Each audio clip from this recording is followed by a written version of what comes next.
तो रिसेंटली हम मेष लगन वाले जातकों के लिए बात कर रहे थे शुक्र और केतु की युति के बारे में। शुक्र और केतु की युति जब भी आपके मेष लगन के चार्ट में विभिन्न भाव में बनेगी तो इस युति का किस प्रकार का प्रभाव आप लोगों को देखने को मिलेगा। इस वीडियो में सिर्फ हम अभी दूसरे भाव के बारे में चर्चा करेंगे।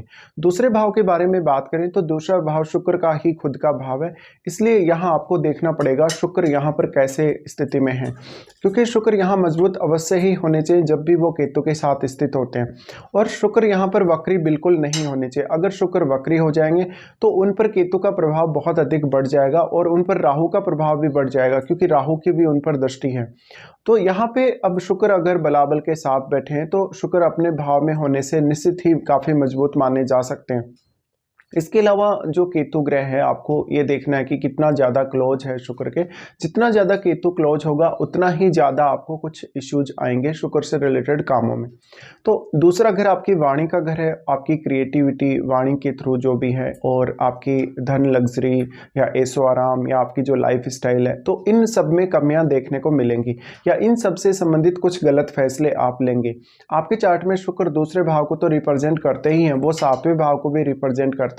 तो इन भावों से संबंधित आपको मेजर दिक्कतें आएंगी और हो सकता है इन भावों से रिलेटेड कार्यों में आप संतुष्ट ना हो और काफी ज्यादा गलत फैसले इन भावों से रिलेटेड कामों में आप लेने वाले हैं।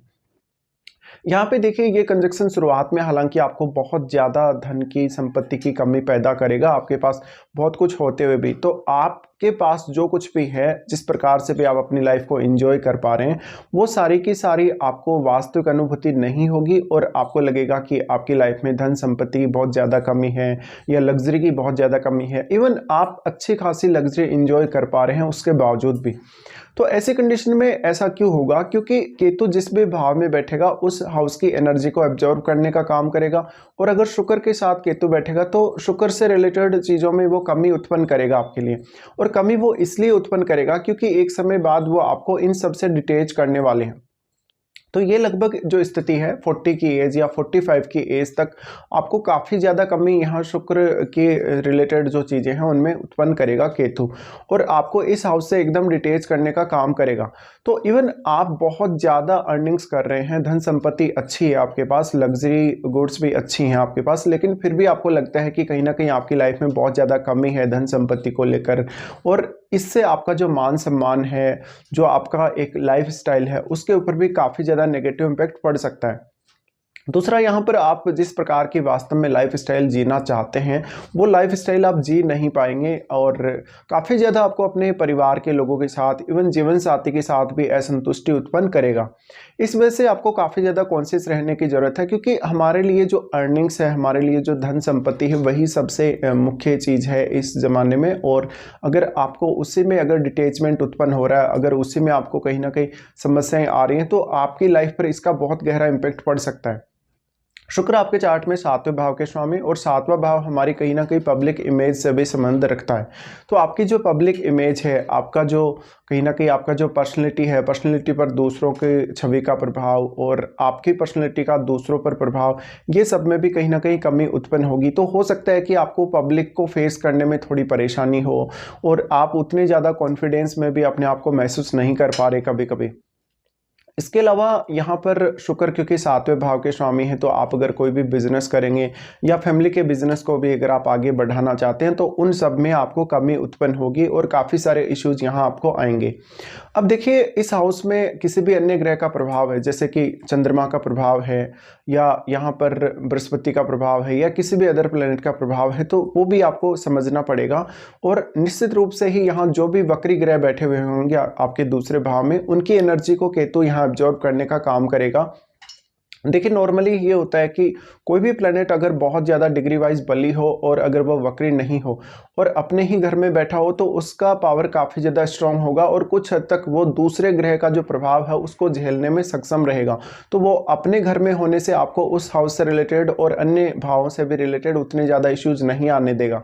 लेकिन अगर वो ग्रह वक्री हो जाता है, जैसे मान लो इस केस में अगर शुक्र वक्री हो जाए, तो यहाँ राहु का प्रभाव भी उस पर काफ़ी स्ट्रांगली बढ़ेगा और केतु का प्रभाव तो उस पर बढ़ेगा ही बढ़ेगा।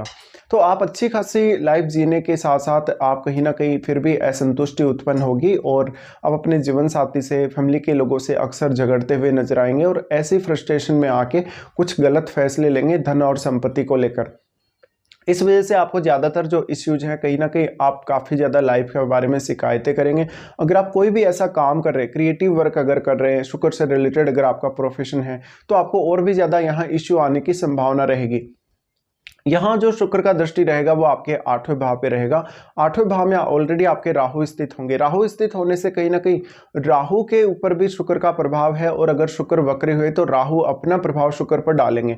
इसलिए कहीं ना कहीं शुक्र से रिलेटेड जो चीज़ें हैं, शुक्र से रिलेटेड जो भी हमारे जीवन में कारकत्व है, उसको लेकर बहुत ज़्यादा इश्यूज आपकी लाइफ में आ सकते हैं। तो आपको इस हिसाब से इस कंजक्शन को जज करना। अब यहाँ पे आपको देखना पड़ेगा किसी भी अदर प्लेनेट का अगर प्रभाव है, जैसे कि अगर जुपिटर का प्रभाव है, मरकरी का प्रभाव है, कुछ हद तक आपको इन ग्रहों के माध्यम से हेल्प मिल सकती है। अगर यहाँ सूर्य का प्रभाव भी रहा तो भी आपको कुछ हद तक हेल्प मिल सकती है।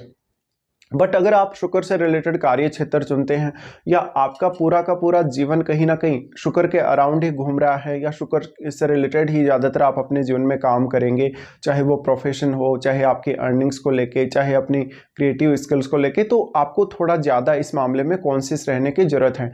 और यहाँ आपको अगर केतु बहुत ज़्यादा प्रभाव डालते नजर आ रहे हैं शुक्र पर, तो आप केतु को कभी भी यहाँ बल ना दें। अगर आप यहाँ केतु को बल देते हैं तो आपको काफ़ी ज़्यादा दिक्कतें आएंगी। तो इनमें से अब आपको एक रास्ता चुनना पड़ेगा। या तो आप पूर्णतः डिटेच हो जाएं, या आप पूर्णतः संतुष्टि अनुभव करें। अगर यहाँ केतु बहुत ज़्यादा पावरफुल स्थिति में बैठे हों तो निश्चित रूप से ही एक समय बाद आपको ये डिटेच कर देंगे, और धन संपत्ति की चाहत आपके अंदर नहीं रहेगी। हालांकि ये आपकी भावनाओं को ख़त्म करने का काम करेगा। ऐसा नहीं है कि आपकी ज़िंदगी में धन या ऐशो आराम बिल्कुल नहीं होगा, बल्कि आपको इच्छा नहीं रहेगी। आपकी इच्छाओं को ख़त्म करने का काम करेंगे। आपकी इच्छाओं को ख़त्म करने का काम करने की वजह से कहीं ना कहीं आपके करियर पर, आपकी अर्निंग्स पर, या आपके डेली रूटीन पर इसका बहुत गहरा असर पड़ सकता है। तो यहाँ पे आपको ये सब समझना जरूरी है। और यहाँ पर अगर आपका शुक्र वक्री ना हो तो आप शुक्र से रिलेटेड भी रेमेडीज कर सकते हैं, और रेमेडीज आपको ओवरऑल चार्ट को देखते हुए ही निर्धारित करनी चाहिए। अगर मालूम है अभी आपको कुछ भी रेमेडीज अगर यहाँ बता दूं, हो सकता है वो रेमेडी आपके लिए उतनी कारगर ना हो, या फिर आप गलत रेमेडीज कर रहे हो ऑलरेडी, तो इसलिए मैं आपको यहाँ रेमेडी रिकमेंड नहीं कर सकता। और आपके चार्ट के हिसाब से ही आपको ओवरऑल रेमेडीज बनेंगी। जो भी रेमेडी आपके लिए बनेंगी आपको उन्हीं को फॉलो करना चाहिए। तो देखिए ज़्यादातर लोग यही करते हैं कि वो YouTube पे जाते हैं और किसी भी प्लेनेट से रिलेटेड रेमेडीज़ करने लगते हैं, और ये काफ़ी गलत तरीका कहा जा सकता है कि आप कोई भी प्लेनेट का अगर रेमेडी करेंगे तो ज़रूरी नहीं है कि वो आप रेमेडी सही कर रहे हैं। तो इसलिए आपको सलाह अवश्य ही लेनी चाहिए रेमेडी करने के मामले में भी। और आप अपना पूरा होल लाइफ का जो रेमेडी है, आपको कौन कौन सी दशा में किस किस प्रकार की रेमेडीज करनी है, या कौन कौन से ऐसे प्लैनेट हैं आपके लाइफ टाइम जिनकी रेमेडी आपको पूरी जिंदगी भर कभी नहीं करनी है, ये सब आपको समझना है।